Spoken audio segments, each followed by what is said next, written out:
자, 오늘 우리가 함께 파헤쳐볼 기업은 바로 인베니아입니다.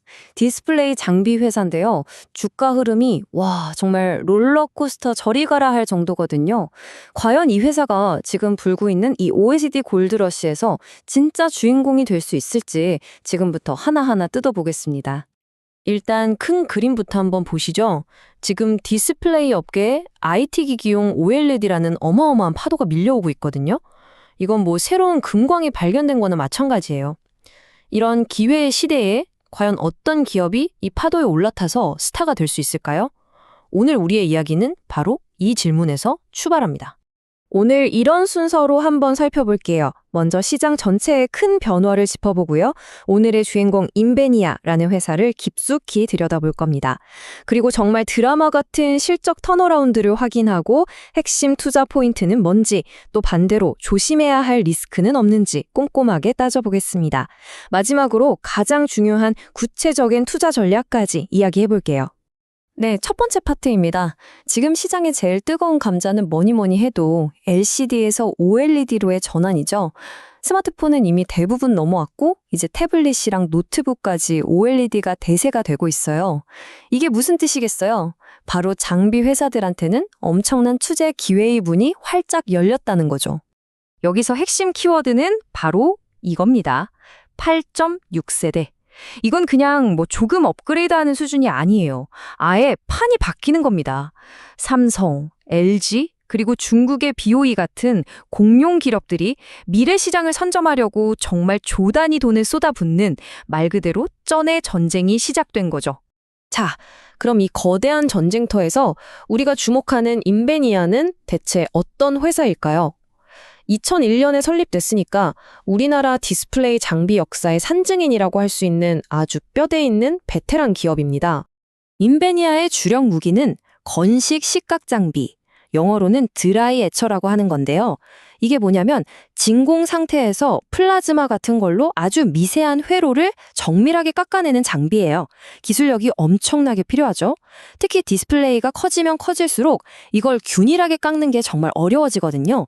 그래서 대형 화면 만드는 데는 없어서는 안 될 핵심 장비인 겁니다. 인베니아가 돈을 어떻게 버는지 딱 보여주는 자료네요. 보세요.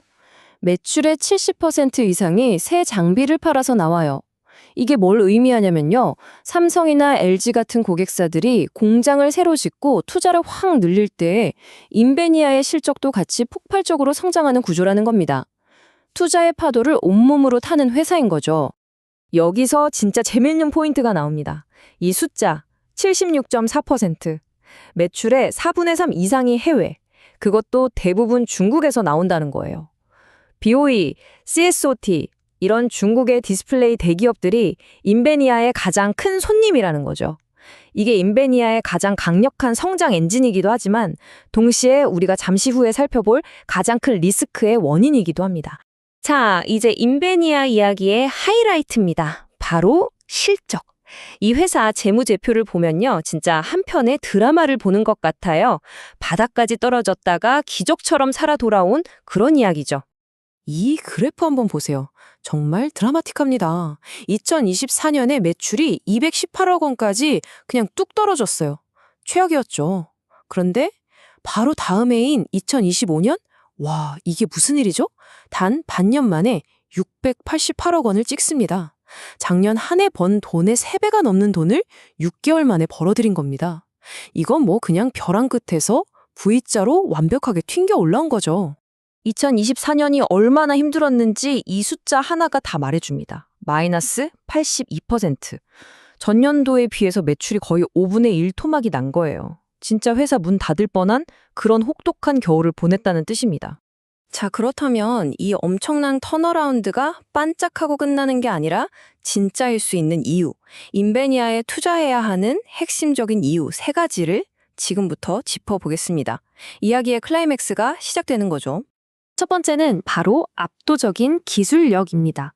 인베니아는요, 세계 최초로 10.5세대짜리 초대형 디스플레이용 시각 장비를 만들어서 팔아본 경험이 있어요. 이게 왜 중요하냐면 유리기판이 커질수록 골고루 평평하게 깎는 기술 난이도가 정말 말도 안 되게 올라가거든요. 이 분야에서만큼은 독보적인 노하우를 가졌다는 거고 이게 바로 다가오는 8.6세대 투자 전쟁에서 가장 강력한 무기가 되는 겁니다. 두 번째 포인트는 소위 말하는 경제적 해자가 있다는 겁니다. 인베니아는 LG 디스플레이의 대형 장비 시장에서 점유율이 90%가 넘어요. 이건 거의 독점이죠.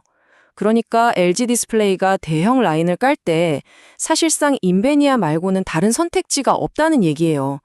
다른 경쟁사들이 비집고 들어올 틈 자체가 없는 아주 튼튼한 방어벽을 갖고 있는 셈입니다. 자, 마지막 세 번째. 바로 지금 당장 눈에 보이는 성장 동력, 중국에서 터지는 수주입니다. 2026년 1월에 중국 HPAC랑 130억 원이 넘는 대규모 계약을 따냈죠. 근데 이게 시작에 불과하다는 겁니다. 중국 업체들이 이제 막 OLED에 공격적으로 투자하기 시작했거든요.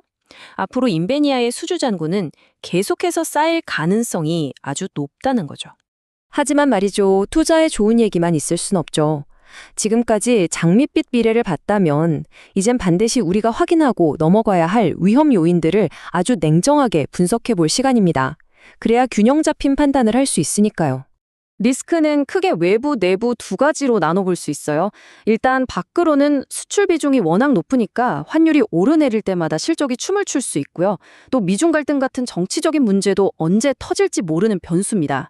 안으로는 아직 재무 상태가 튼튼하다고 보긴 어렵고 특정 몇몇 회사의 매출이 90% 이상 쏠려 있다는 건 분명한 약점이죠. 한마디로 하이리스크 하이리턴 구조라는 걸 절대 잊으면 안 됩니다. 자, 그럼 이 모든 장점과 단점을 다 고려했을 때 우리는 어떤 결론을 내릴 수 있을까요? 이 분석 자료가 제시하는 최종 투자 의견과 구체적인 매매 전략은 과연 무엇인지 함께 확인해 보시죠. PBR이라는 지표를 한번 볼게요. 회사의 순자산 가치 대비 주가가 얼마나 평가받고 있냐는 건데 인베니아가 0.62배예요. 이게 무슨 말이냐면 이 회사가 가진 재산이 1,000원어치인데 주식시장에선 620원에 팔리고 있다는 거예요.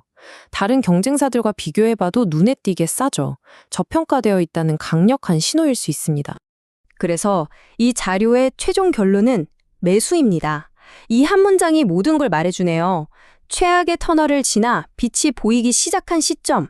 네, 리스크는 분명히 있지만 이제는 그 리스크보다는 기회 쪽에 더 무게를 둬야 할 때라는 아주 강력한 메시지죠. 그리고 여러 가지 재무 리스크를 다 감안해서 아주 보수적으로 계산한 목표 주가는 바로 2,400원입니다. 2025년에 벌어들일 것으로 예상되는 이익에 시장 평균보다도 낮은 평가 배수를 적용해서 나온 꽤나 합리적인 가격이라고 볼 수 있겠습니다. 여기서 끝이 아닙니다. 아주 구체적인 매매 방법까지 제시하고 있어요.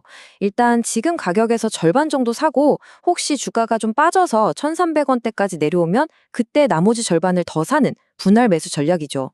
그리고 제일 중요한 거, 만약에 주가가 1,200원 밑으로 깨고 내려가면 그때는 미련 없이 손절해서 리스크를 관리하라는 명확한 가이드라인까지 함께 주고 있습니다. 결국 마지막 질문은 이것 하나로 모아집니다. 인베니아는 분명 여러 리스크를 안고 있는 조심스러운 종목입니다. 하지만 동시에 거대한 산업 변화의 한가운데서 극적인 실적 턴어라운드를 만들어내고 있는 아주 매력적인 기회이기도 하죠. 과연 이 높은 위험을 감수하고 숨겨진 보석을 찾아 나설 것인지 그 최종적인 판단은 이제 여러분 각자의 몫입니다.